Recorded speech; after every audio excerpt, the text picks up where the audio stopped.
Hey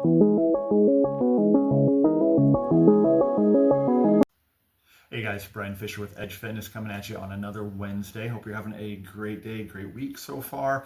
Hope you're having a good mindset about your week and your day so far, because that's what we're going to be getting into in our fourth and final part of our recovery series on how that ties in with all the four pillars: movement, nutrition, recovery, and mindset. Hopefully you got some great things out of the movement and nutrition ones that we've done so far, and also recovery last week, and just the importance of that. We say you can only train as hard or as much as you can recover, and we need to treat recovery like it is actually part of our training, like a specific thing we're doing for our training, just as hard as we might approach our training program for getting ready to go couch to 5K or training for a marathon, wherever you're at on that process, or a big bike ride you might have, a big game coming up, or you just want to get ready for a big life event, a wedding, a vacation, or just, being able to be better in life, doing the things that you want and need to do. Those are the things that we're training for, that greater purpose. And recovery really helps to unlock that, because if we don't recover, we break our body down. We break our body down with our training that we do, whatever it is, strength training, conditioning, whatever form of training, and our body gets broken down with our other day-to-day activities. Work breaks us down. Our stress at school, our stress at home, with family, with finances, everything that we deal with. Watch the news for 5 seconds and you can be stressed out from it. Our mindset is huge. We have to build our bodies back up with recovery, and we also have to build up our minds. And to be able to be more resilient, more durable, that athletic sustainability that we really talk about, a lot of that does come from mindset. And when we have that mindset of, we talked a lot about go hard or go home, you got to go beast mode, all of those great memes, great slogans, cliches, everything that you hear in that gym setting.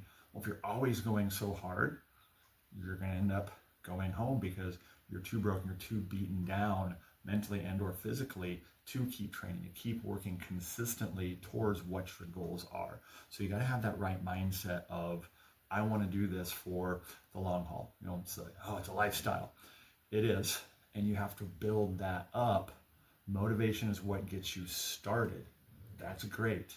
And it can keep you going through certain periods of stress, but it's the habits in your movement, the habits with your nutrition, the habits with your recovery, and also the habits with your mindset that you really have to set to keep you going. So if you have that motivation, that's great. Now use that motivation to help you build better habits. As we get into this mindset, it's that shifting your mindset, your focus to where it needs to be on how to get that done, and thinking, okay, my workouts are important, my training is important with all of it that I do, but I need to have that right mindset. How do you handle stress? One of our big things for building better habits with mindset is we like to get people doing, are you doing some gratitude journaling? I like to ask, what's going well? What's not? How can we help it to go better? And if you're handling stress well, you're probably going to be sleeping better. We've all lost some sleep at some point in time in our life because of a sick loved one, some financial stress that might be going on in our lives and the lives of a friend. Again, look at the news, plenty to be stressed out about there. Any kind of thing that can be going on can keep us up at night. We don't sleep as well. We come in, it's like, man, I'm just a mess. I don't have it today. I'm not going to be able to push very hard, but you know what? Forget, I'm just going to push hard anyways and keep going, because go hard or go home. And I can recover this weekend, get caught up on sleep. Recovery, not a big deal. My mindset is, I'm just going to push, I'm going to go hard all the time.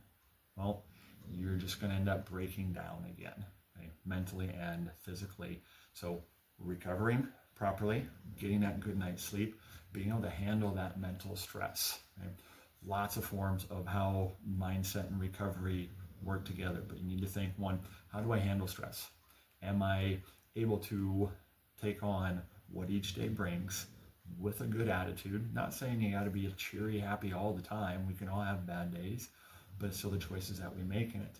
Do those, was doing spelling with my oldest son. I told him, hey, you know what desserts is backwards? It's stressed. When we're stressed, we eat desserts. Well, stress in our minds makes us make poor choices if we don't handle it properly. That affects our movement. I'm too tired and too stressed to go to the gym. That affects our movement. Nutrition. Stressed backwards is desserts. When we're stressed out, we go for that comfort food. We blow off other choices that I don't feel like I'm too stressed out, it's too crazy a day at work, the kid's been a mess, let's just go out to eat, and you know what, we'll let the kids pick and do whatever we want there. Or you know what, I'm really stressed, I'm gonna have an extra drink. Lots of ways that stress and nutrition piles up. With our recovery, you don't sleep as well, you don't make as good choices, you're going to be, I'm so stressed out about something at work or at school, I just have to get through this workout, so I'm just going to only do the parts that I want to do, and that's usually not the foam rolling, doing a good warm-up, doing some breathing, doing some mobility work through there, doing some stretching at the end. Why would I do yoga when I can just really hit it hard and try to work off some of that stress on the treadmill or the bike or going at it with the weights? That's just breaking the body down more. You might feel better for a little bit in that short term, but that response can be okay. But the adaptation that you're going to have is going to be the body breaking down over time. So that's going to affect your recovery. Then your mindset, you got to be able to handle that to help your body recover. And having good habits of things like gratitude journaling, having some type of meditation program, whether it's with prayer, maybe you do a morning devotional like I like to do, but it's going into counseling sessions. You know, everyone should be doing something. I do some. It is not a bad thing. It's a good way to just do some normal checking in on yourself and how you're handling things. Going into a men's group, going into a women's group, doing yoga, if that helps you to kind of unwind and de-stress mentally. But journaling, gratitude journaling, having something by your bed, these are things you guys have probably heard, but are you doing them? Are you actively consistently? Are they your habit? Or are they just something that you do on occasion because, oh yeah, I think I did feel better when I had something by the bed where I could write down the stuff that's on my mind and just going on that hamster wheel instead of being up all night. Doesn't always work. But then it's making that choice, hey, I'm not as recovered today. I need to do something for my body and also for my mind. Getting a massage, great thing to do for mental health. Feels wonderful. I happen to know because I'm a massage therapist as well. They are great for our mental as well as our physical well-being. But doing those good things, approaching your training with the right mindset and knowing yourself and how do you handle stress. We always ask people that when they first come in, of like, how do you handle stress? Are you pretty good? Type A, type B, where are you at in there? Is it just a little thing that can set you off, or just whatever, just kind of roll with it? We all have to know what that's like, how we handle that stress to help us be able to handle that stress in all those areas, because again, it's not just at the gym, it is the rest of our life that's going to affect that. And when we have that mindset that it is a lifestyle, that I'm trying to build up those habits. We get a lot of people that come in with a fixed mindset of, I've just never been very athletic. I'm not very fit. I've never been good at push-ups. I've never been a runner. Well, that usually means in your mind, you have a set picture of what that looks like, what fitness looks like, what success looks like for that given activity or purpose that you're trying to go after. You have an idea of what that looks like. The goal is to change that mindset to say, how can I become more fit? How can I become more athletic? How can I become a little bit stronger? How can I get better at push-ups, better at? You don't have to be a world-class runner. You don't have to set the world record in push-ups or pull-ups, something like that. You don't have to be the strongest man or woman or the fittest.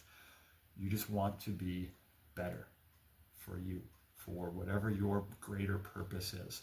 What are those physical, mental, spiritual things that you want and need to do and that you want to do better? That's why you're working on it. Have that mindset of progress, moving towards those goals consistently and in a way that you can keep doing. That's, again, properly and consistently. Consistently, you can keep doing it properly in the direction that you want to go. If you can do that, you're going to have great success. One of the best stories I love is, I remember all the details right now, but the former British international cycling team. They were kind of the Chicago Cubs before the Cubs won the World Series back in 2016. And for a long time, they were just one of the worst teams in international cycling. They tried to, this is a great story in Atomic Habits and some other places that just love it. It's a cool example of what they call aggregation of marginal gains, making little changes that add up to a big result over time. And it was a mindset shift. They went from being a team that they would call up bike companies and say, hey, we'd like to try out your bike. And the bike company's like, you're so bad, we don't want people seeing you riding our bikes. To They hired a new coach, and in just a couple of years, he had them start going on. But this was around like 2007 to 17, somewhere in kind of that window, one of the most dominant stretches in international cycling history.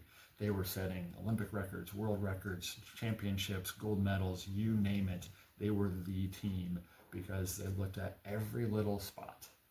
They didn't just try to force all they could into one area. They looked at everything from, yes, the type of bike, the type of training that they did, the equipment, all the gear that they wore, all that was custom. They were very specific in that, but also how they washed their hands, the type of lotion that they used for recovery, the best sheets, the best pillow for sleeping, cleaning, painting the inside of the vans white so they could see more dirt so it wouldn't affect the gears and mechanics of the bike so they would run as optimally.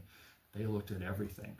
How can you shift your focus to say, where can I get the most out of my nutrition right now with what I have to give today? The mindset of knowing what's going on around that training opportunity in your life with your nutrition. Go out and have fun with your friends, but how can I make a better choice having that right mindset, because I know my nutrition affects my recovery, and my recovery is going to affect what I can do at the gym the next day and whether or not I go, or we can't do this because we don't have the money for it, or I'm so stressed at work, I just can't take it anymore. Okay, knowing I need to try and get to bed a little bit earlier, go do something to handle that stress so I can be better at work while also still hopefully getting to the gym, or dialing back just a little bit, not hitting pause. That's a big mindset shift to have as well. When you hit pause, I'll come back to it later. Later can turn into a couple of days to a couple months to even years later, and you're not gotten back to it yet. How many of us can say that we have things like that in our life? We all do. So when we just dial down, pull back a little bit, hey, I only made it to the gym once or twice because we're getting ready to move. Or, hey, you know what? Things at work are a little calmer. I'm going to go to the gym an extra time or two this week. Lots of ways to play that game of what's going on, how can I maximize or optimize my recovery and get in more training or less training as needed. Push on the nutrition a little bit because I just had an injury, I can't move as well, so I'm going to focus on that recovery. But that mindset of this is still moving me towards my goal, because I know all of these pillars work together. And that's that big tie-in that I wanted to hit with the series, is how much these things overlap, and you need to have them all working together. It's not just movement, as fun as that can be. Nutrition, I just don't want to worry about nutrition. I don't have to work as hard as I do in the gym at my nutrition. Well, you can't out-eat a bad, or you can't out-work out a bad diet. You have to be better in each one of these areas, and you can make huge gains, just like that international cycling team, just like a lot of people here do in your own life, by making those small daily habit changes and choices. So there's some mindset for you. Lots more that we could put in there, but we'll save those for some future videos. So make sure you like, subscribe, and share so you and your friends, your family, somebody you know, love, or reasonably tolerate, can get some of the same great information and help them move forward towards finding their greater purpose. Have a great one, guys. We'll see you next time.